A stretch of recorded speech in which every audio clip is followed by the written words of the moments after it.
One of the meditators, a very beloved meditator, wrote this poem for me, beautifully designed, a rose garden. Shall I read it here? It's interesting, really. Life itself, as fragrant, as fragile, as lovely, not two flowers are alike. Look at them the way you please, like the days, the costly flowers given to you by God. Like the people you meet, all unique, all of them lead your way by this rising, everlasting game of faith. Like the dreams you have asleep or awake coming to your mind with the divine light and goodness of your inner self. But take care never to lose sight of this beautiful garden, your present paradise. So, and to the right of the stone,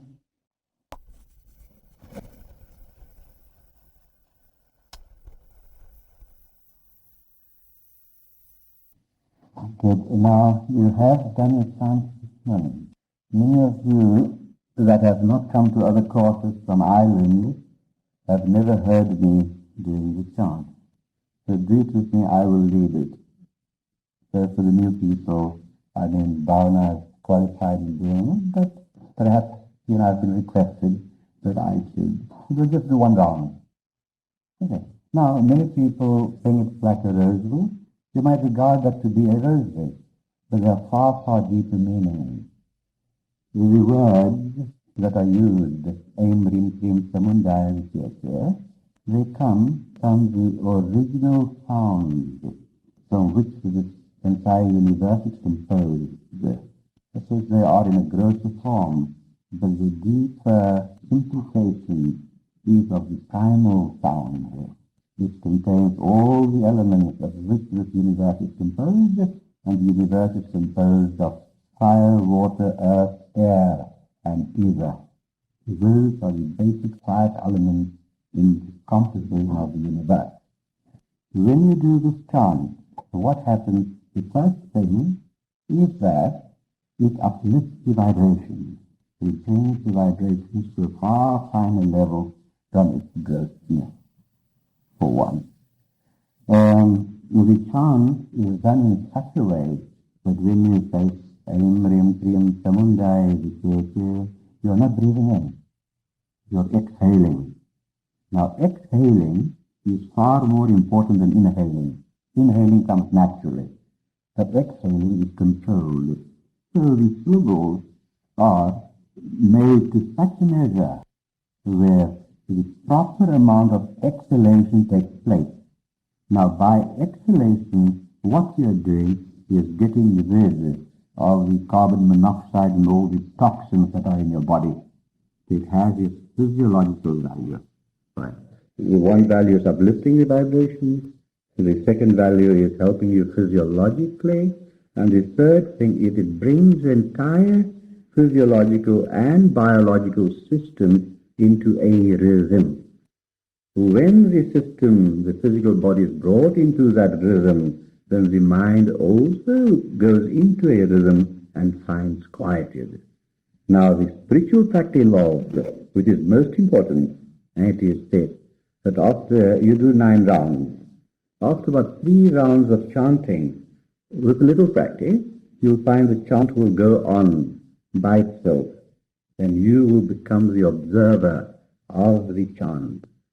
By the simple method, and all spiritual practices are simple, those that come to you with all kinds of gadgetries and technicalities, that is just to prolong things and charge you bigger fees.